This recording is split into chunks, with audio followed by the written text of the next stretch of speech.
നമ്മുടെ ligament injury experiences എന്ന് പറഞ്ഞൊരു വാട്സ്ആപ്പ് ഗ്രൂപ്പ്, അതിൽ തന്നെ നിങ്ങൾ ഓരോ സമയത്ത് നിങ്ങൾ പരസ്പരം ചാറ്റ് ചെയ്യുമ്പോൾ ഞാൻ കാണുന്നതാണ്.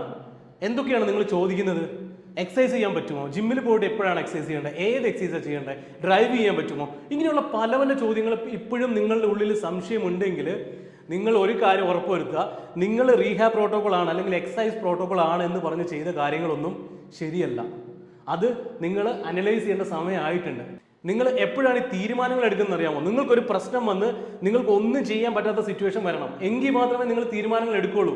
അല്ലെങ്കിലോ നിങ്ങൾ ഒരു തീരുമാനങ്ങൾ എടുക്കത്തില്ല. തീരുമാനങ്ങളൊന്നും എടുക്കാതെ തന്നെ നിങ്ങൾ ഇങ്ങനെ കണ്ടിന്യൂ ചെയ്ത് പോകും ഒരു കോംപ്ലിക്കേഷൻസ് വരുന്നിടം വരെ. കോംപ്ലിക്കേഷൻ വരുമ്പോൾ ഓടിയെത്തും. സാർ പെയിൻ വന്നു തുടങ്ങി, എന്ത് ചെയ്യണം? ഒന്നും ചെയ്യേണ്ട, അനുഭവിക്കുകയല്ലാണ്ട് വേറെ ഓപ്ഷൻ ഇല്ല. അല്ലെങ്കിൽ പോയി സർജറി ചെയ്തോ, നീ റീപ്ലേസ്മെന്റ് സർജറി ചെയ്തോ, അപ്പോഴും പെയിൻ കുറച്ച് കുറഞ്ഞു കിട്ടും. അത് കഴിയുമ്പോൾ വീണ്ടും അനുഭവിക്കാം അതിന്റെ ബാക്കി. അപ്പോൾ എപ്പോഴും തീരുമാനങ്ങൾ എടുക്കുന്നത് കറക്റ്റ് സമയത്ത് തന്നെ ആയിരിക്കണം. അല്ലാതെ കുറേ കാലം കഴിഞ്ഞ് തീരുമാനം എടുക്കാം എന്ന് വിചാരിച്ചിരുന്നിട്ട് എല്ലാം കഴിഞ്ഞിട്ട് തീരുമാനം എടുത്തിട്ട് നിങ്ങൾ വന്ന് പറയുകയാണ് ഇപ്പോൾ ഞാൻ തീരുമാനിക്കുകയാണ് എനിക്കിത് ചെയ്യണം. എന്താണ് ഈ തീരുമാനം എടുക്കാനുള്ള കാരണം? സർ പെയിൻ കൂടി, അതുകൊണ്ടാണ്. എങ്ങനെയാണ് പെയിൻ കൂടിയത്? ആദ്യമേ ഒരു ചെറിയ ഇഞ്ചുറി ഉണ്ടായിട്ട് അതിനെ മാനേജ് ചെയ്യേണ്ട രീതിയിൽ മാനേജ് ചെയ്യാതെ അത് മനഃപൂർവ്വം വെച്ച് കൂട്ടി അതിനുശേഷം സിവിയർ ആയിട്ട് കോംപ്ലിക്കേഷൻസ് വന്നതിന് ശേഷം തീരുമാനം എടുക്കാൻ ചെല്ലുകയാണ്. ലിമിറ്റേഷൻസ് ഉണ്ട്. കൂടുതൽ കോംപ്ലിക്കേഷൻസ് ഉണ്ടാക്കിയിട്ട് നിങ്ങൾ വരുമ്പോൾ ഞങ്ങൾക്കും നിങ്ങളെ ഹെൽപ്പ് ചെയ്യുന്നുള്ള ലിമിറ്റേഷൻസ് ഉണ്ട്.